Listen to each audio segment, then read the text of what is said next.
Good afternoon, third standard. How are you all? I have skipped a few sections of the textbook and I've come to the story. I'm not going to explain the story to you, I'm just going to play the track. Listen to the story. This is on page 102. I would like you to listen and read the story. Try to answer the questions. Just underline it. You don't have to write the answers. Just look at the pictures. See, try to understand what the story is trying to tell you. Okay, what is the moral of the story? What is the meaning of the story? Okay, so listen to the track, and after that, read the story, and then you will understand. Okay? Next class, I'll explain this to you. Okay, then that's standard. Enjoy the story, and I will see you next week. Take care. Bye. Track 39. Lost in the Desert by Margo Fallis. The rock dropped to the bottom of the well and landed with a splash when it hit the water. Rabin was a beautiful little girl, with dark brown eyes and hair as dark as the midnight sky. She laughed when she saw the water splash up. Then she skipped off towards the tent where she lived. Summer in the Egyptian desert could be very, very hot. Rabin's tent was in a small village in the arid desert, southwest of Cairo. Not many people ever came to the village to visit, but now and then a camel train would pass through. A tree sprouted up now and then from the parched earth. Sometimes she'd ask her friends Karim and Yasmin to play with her. One day, they were walking along a sandy trail when they came to an area of trees.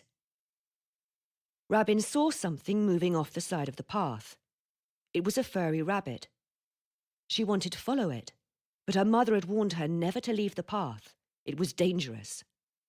She'd told Rabin that she might get hurt or lost. Sometimes there were wild animals waiting in the bushes. But Rabin wanted to catch that rabbit. She ran off the trail, following the rabbit through rocks and sandy soil. Karim and Yasmin tried to call her back, but she wouldn't listen. The rabbit hopped over a dead tree, so Rabin followed it. It ran up a small hill. It leapt over a wide riverbed. While Rabin was running after it, the rabbit jumped into some thorny bushes and she lost sight of it. She sat down in the shade of a tree and looked around at the unfamiliar surroundings. In the tree above hung a rather large beehive. As Rabin sat there, unaware of the hive, she noticed a lot of bees gathering around her. They were buzzing back and forth. Rabin didn't like bees. She jumped up and ran as fast as she could. She ran into the bushes and realized that she was lost. Nothing looked familiar to her. Where were Karim and Yasmin? Why hadn't she listened to what her mother had said? She sat down on a rock and started to cry. As she sobbed, she heard a hissing sound. She looked at the ground and saw a cobra. It was coiled up and its tongue was flickering in and out of its mouth. Its head was flat and wobbled back and forth. Rabin jumped up on top of the rock and watched the snake. It slithered across the sand, but then it slunk away. Now she really began to cry. She was very frightened. She hopped off the rock and started running back to the riverbed. She was walking along when she saw something move. Her heart jumped as she thought it was the rabbit. Maybe, if she followed it again, it would lead her back to Yasmin and Karim. She ran over to it, but saw it was a small fox, reddish-brown with a bushy tail. It scurried off into the bushes. She hung her head down and plodded along. She noticed tracks by the riverbed, like a crocodile's.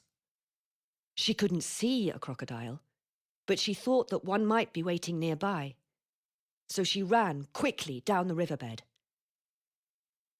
Now Rabbin felt tired, hungry, and afraid. The sun was setting below the horizon. The sky glowed a beautiful orange and red colour, but she didn't want to be alone in the dark. She sat down in the sand, too tired to move. She lay her head on her hands and fell asleep.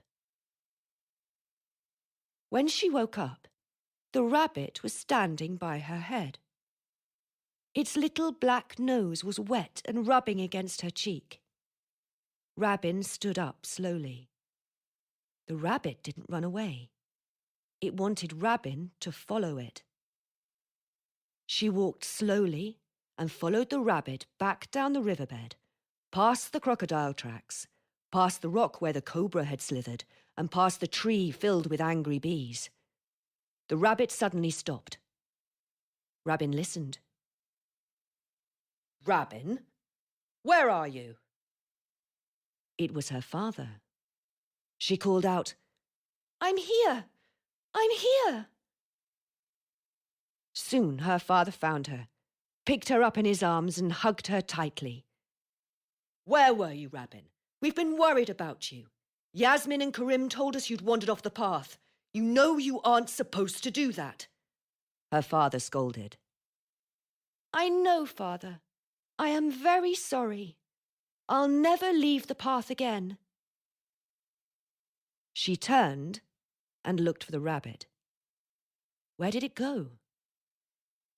She saw it running off into the trees. She smiled, took her father's hand, then walked back home.